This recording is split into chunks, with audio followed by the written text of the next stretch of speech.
বন্ধুরা, বাংলাদেশের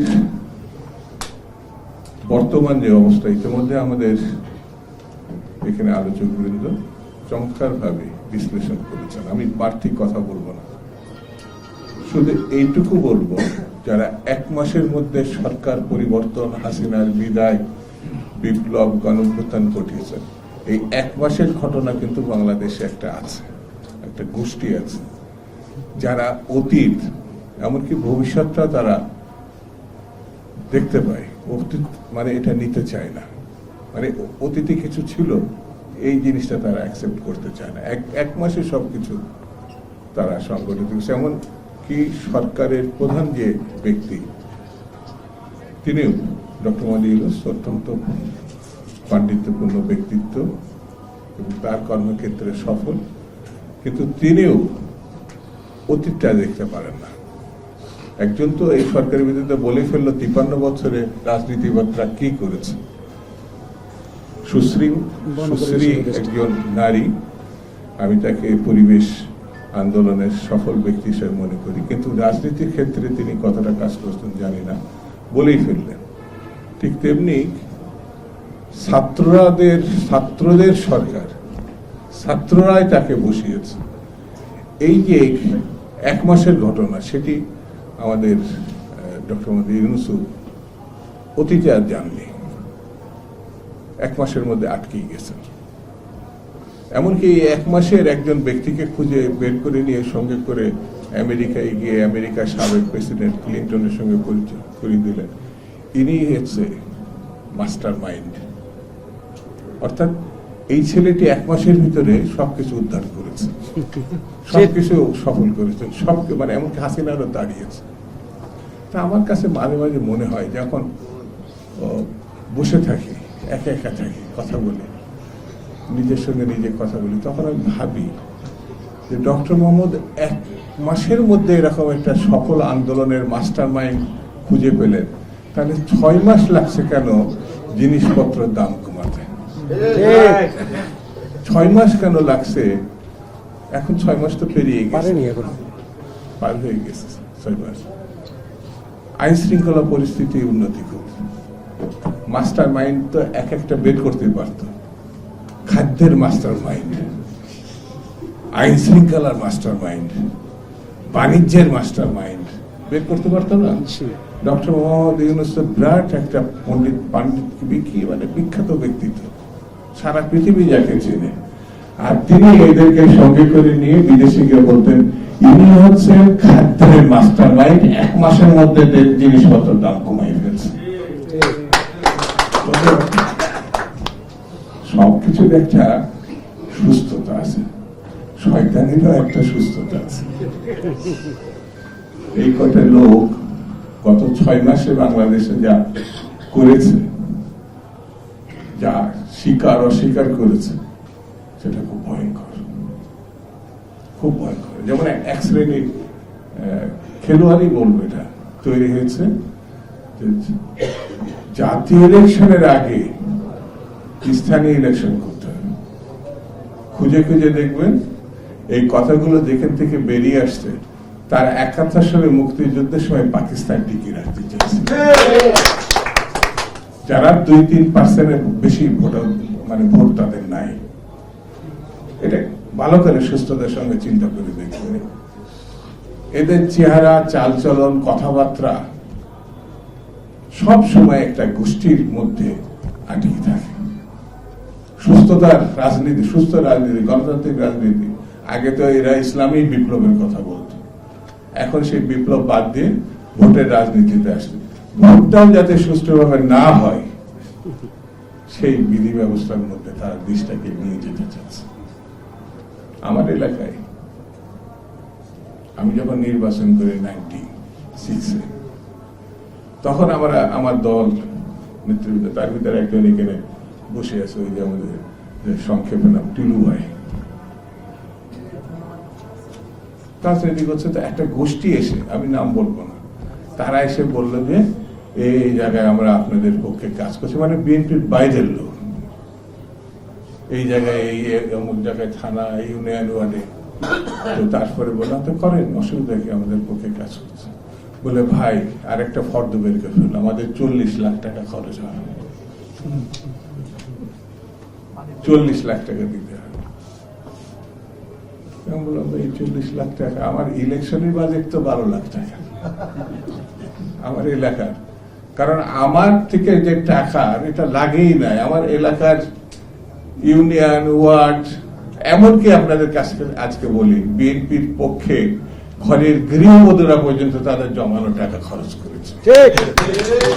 96 যখন বিএনপিকে হারিয়ে দেওয়া হলো পরিকল্পিতভাবে, সব থেকে বড় বিরোধী দল তখন 96, সেই গোষ্ঠী এখন আবার তৎপর, যারা টাকা ছাড়া কিছু বলে।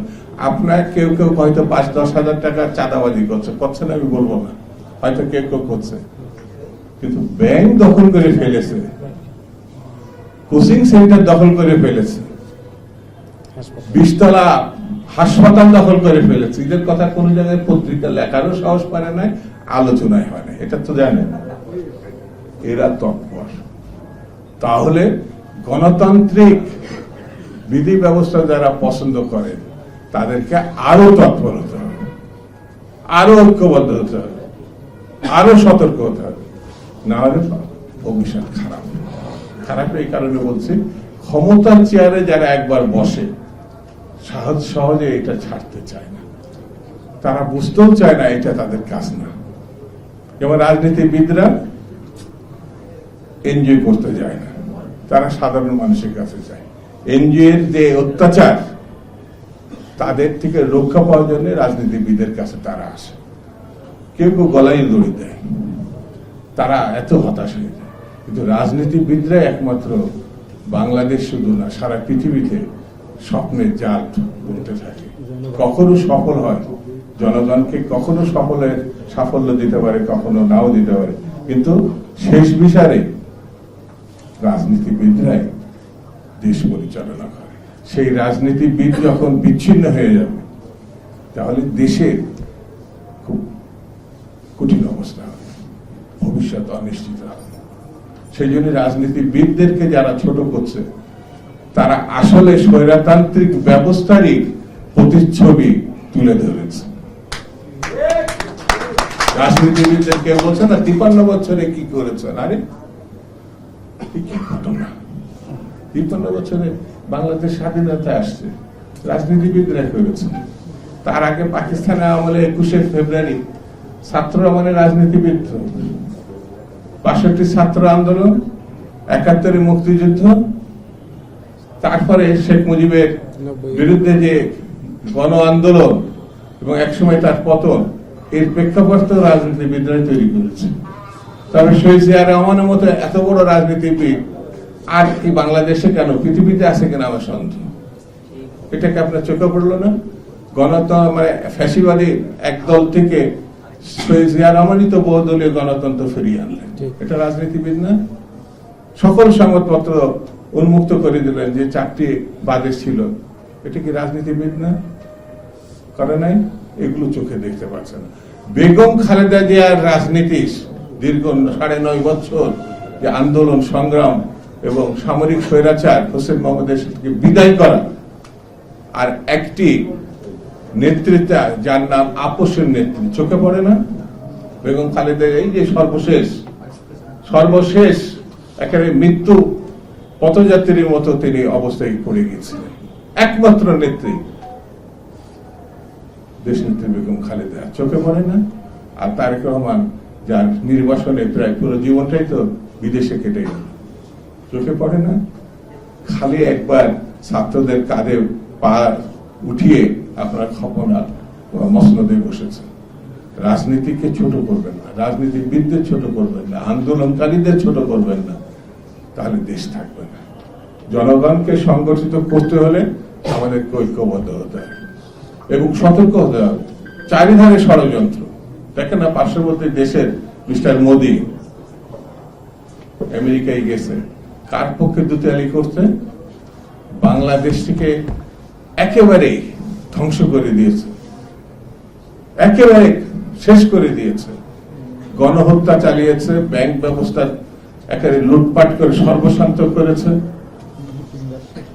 এই দেশটাকে একেবারে যে শেষ করে দিল, তাকে কোলে রেখে তিনি তার পক্ষে দুতালি করতে গেছিলেন আমেরিকা। আমেরিকা ভালো জবাব দিয়েছে, সেটা তো বলতে পারছে না, আড়ালে বলছে এখন নাকি দায়িত্ব ভারতের হাতে দিয়েছে।